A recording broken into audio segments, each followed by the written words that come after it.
माँ भारती। मौत से न डर जहाँ मौत ही तुमीत है। मौत से न डर जहाँ मौत ही तुमीत है। मौत से न डर जहाँ मौत ही तुमीत है। मौत से न डर जहाँ मौत ही तुमीत है। मृत्यु से महान कौन इस जहाँ में गीत है। मृत्यु से महान कौन इस जहाँ में गीत। माँ भी आती थी माता जी कि आखिर मेरा बच्चा लोग जाके शाखा में क्या करता है, ये भगवान दिवस को प्रणाम करते हैं, इसलिए बहुत अच्छा गीत लगता है। तो माँ भी जुट गई, माताएं भी जुट गई, बोले हम लोग को भी कार्यक्रम होना चाहिए। तो वहां भी हम लोग लगातार कार्यक्रम वहां करते। कहने का तात्पर्य है कि हम माताओं को भी यहाँ आना चाहिए, बहनों को आना चाहिए।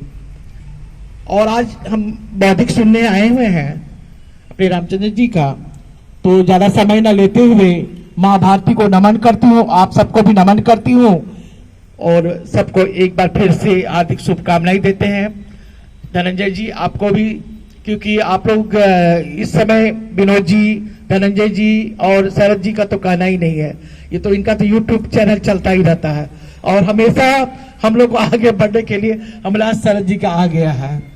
चाहे वो भागवत कथा हो, रामायण हो, श्री राम कथा हो, तो इनसे भी बहुत कुछ प्रेरणा मिलती रहती है और ऊर्जा बढ़ती है।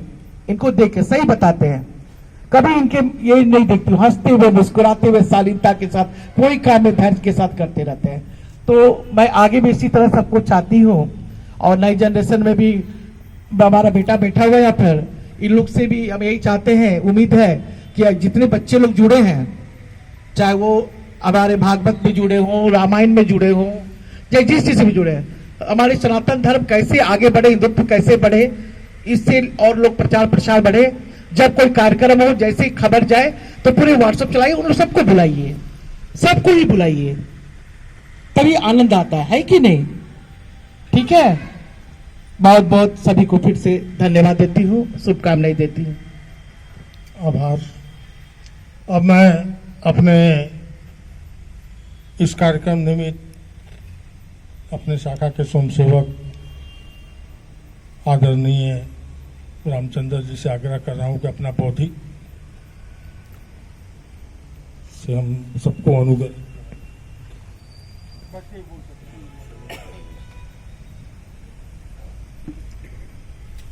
मंच पर उपस्थित मातृशक्ति के प्रतिनिधि श्रीमती शकुंतला मिश्र जी, मंचासीन लक्ष्मण भैया, पांडे जी, सभा में उपस्थित जायसवाल जी, पूनम जी, धनंजय जी, पांडे जी, दोनों भाई, विनोद साहु जी, उपाध्याय जी, शिवम जी, इस कार्यक्रम के संयोजक हमारे मिथिलेश जी, उपाध्याय जी और राकेश जी और मास्टर साहब, सब लोग जो उपस्थित हैं और हमारे प्यारे पूनम दी स्मार्ट सिटी से आई हैं और सारे लोग जो उपस्थित हैं, हिंदू परिवार के लोग, सबका इस मंदिर के प्रांगण में चांद जब अमृत बरसा रहा है, उसमें आप सबका स्वागत है। बंधुओं, ये वास्तव में उत्सव है। ये उत्सव कहने की जरूरत नहीं है, ये एक ऐसा समय है, प्रकृति स्वयं उत्सव मना रही होती है। जो शरद पूर्णिमा है उसको हम लोग कई नामों से जानते हैं और इस देश में कई नामों से मनाया जाता है और संघ ने कुछ त्योहार उत्सव चुने जिसे कि इस पूरे देश के हिंदुओं को संगठित किया जा सके। उनमें एक ये शरद पूर्णिमा का उत्सव है। हम लोग कुछ लोग महारास के रूप में मनाते हैं कि आज भगवान महारास रचाए थे, इसलिए ये आनंद का दिन है। आप ये भी देख सकते हैं कि बरसात बीत गया है, आसमान में बादल नहीं है, चांद खिला हुआ है, चांद पृथ्वी के सबसे नजदीक आया हुआ है, पूर्ण चांद। और इस तरह में आप अगर चले जाते हैं किसी तालाब किनारे, देखते हैं कि कुमुदनी खिली हुई है, तो एक ऐसा सुंदर समा होता है कि आपका मन स्वयं उत्साहित हो जाता है और उत्सव मनाने लगता है, अंदर एक नृत्य चलने लगता है और आप उत्सव मनाने के लिए विवश हो जाते हैं। और उत्सव का मतलब क्या होता है कि अगर हमारे अंदर खुशी है तो उसको लोगों से बांटना, अपने हित मित्र के बीच में बांटना। हम लोग करते हैं ना, बहुत तरह का उत्सव मनाते हैं, अपना जन्मोत्सव मनाते हैं, विवाहोत्सव मनाते हैं, उसका वर्षगांठ मनाते हैं, इस तरह से मनाते हैं। और कुछ लोगों को अपने हित मित्रों को बुलाते हैं जिनसे हम प्रेम करते हैं, जिनको चाहते हैं कि हमारे साथ रहें, क्योंकि उनके साथ इस उत्सव को मनाने से हमारी खुशियां बढ़ जाती हैं और हमारे रिश्ते प्रगाढ़ होते हैं।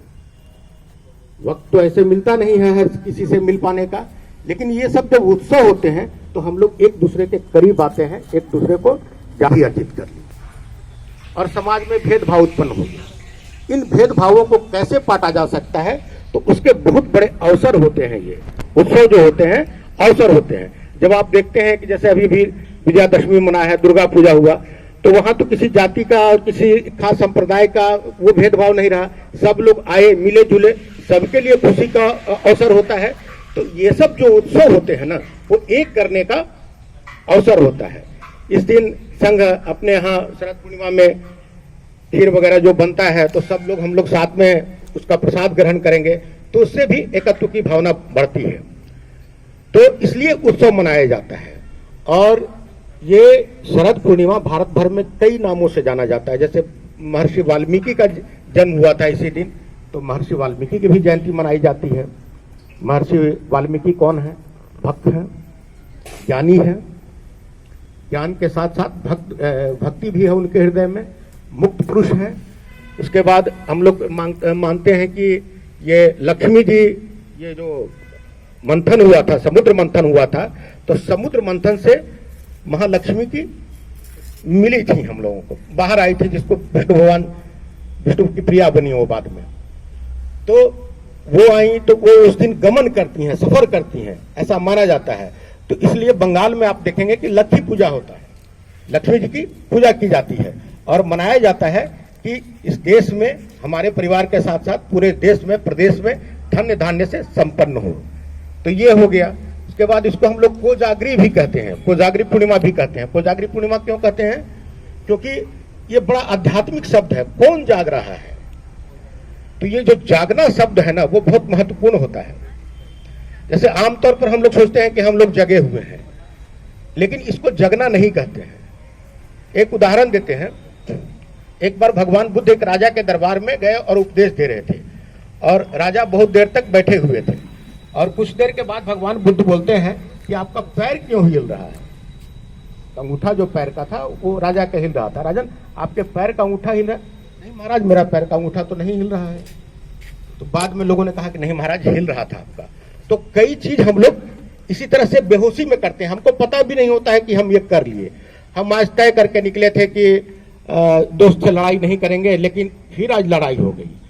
संकल्प लिए हैं कि गाली नहीं देंगे, लेकिन गाली दे करके चले आए। तो हम ऐसा संकल्प लेते हैं और बार बार गिर जाते हैं। लेकिन जो जागृत होता है ना, उससे ऐसा नहीं होता है। क्यों नहीं होता है? क्योंकि वो जागा हुआ है।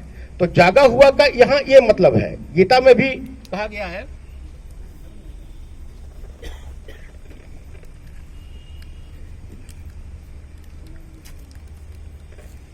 कि जहां लोग, मतलब जो दुनिया के लिए रात होती है, वो संयमी के लिए जागने का वक्त होता है। संयमी के जागने का दो मतलब होता है कि जैसे एक तो होता है आम आदमी खाता है, सोता है, पैसा कमाता है, लेकिन जब लोग आराम कर रहे होते हैं तो साधु संत लोग तपस्या कर रहे होते हैं। और एक दूसरा मतलब होता है, जहां आप जागते हैं वहां वो सोते हैं, जहां आप सोते हैं वहां वो जागते हैं। जैसे हम लोग धन दौलत का कहीं बात सुनते हैं कि कोई स्कीम आया है कि नहीं, इससे पैसा कमाया जाएगा, हम लोग कूद के चले जाते हैं, वहां हम जागृत हैं। लेकिन जहां आध्यात्मिक ज्ञान की बात हो, मुक्ति की बात हो, वहां हम सो जाते हैं। ठीक है। लेकिन ठीक इसके उलट, जहां हम सोए हुए हैं, मतलब ईश्वर लाभ के लिए, मुक्ति के लिए, वहां वो जागते रहते हैं। तो ये जागरण का भी पर्व है। और जागरण में इसमें बहुत मेहनत नहीं करना पड़ता है। ये तो इतना आनंददायी दिन होता है उस दिन। कल तो मान लीजिए कि चंद्र ग्रहण हो गया, इसलिए ये तो इतना आनंददायी होता है, आपका पुलक अंदर से भरा रहता है। कहने की जरूरत नहीं है कि आपको खुश होना चाहिए, उत्सव मनाना चाहिए। सबके अंदर एक महारास चलता रहता है। और इस आनंद के दिन में भगवान कृष्ण के बारे में हम लोग सुनते हैं कि इतने गोपियों के साथ उन्होंने उनका प्रेम था, उसका मतलब भी हम लोग बहुत गलत समझ लेते हैं। जैसे ये सोचने की बात है कि कोई भी आदमी कितने स्त्रियों के साथ उसका ये प्रेम हो सकता है, नहीं संभव है। ये महारास है, इसीलिए इसको कहा जाता है कि उस दिन भगवान कृष्ण ने महारास किया था, रास नहीं था, महारास था। तो और एक बात और समझिए कि आप चले जाएंगे वृंदावन वगैरह में तो देखेंगे कि सब लोग राधे राधे कहता है और बहुत लोग, पुरुष लोग भी खुद को राधा मानता है। और एक और कहा है, ये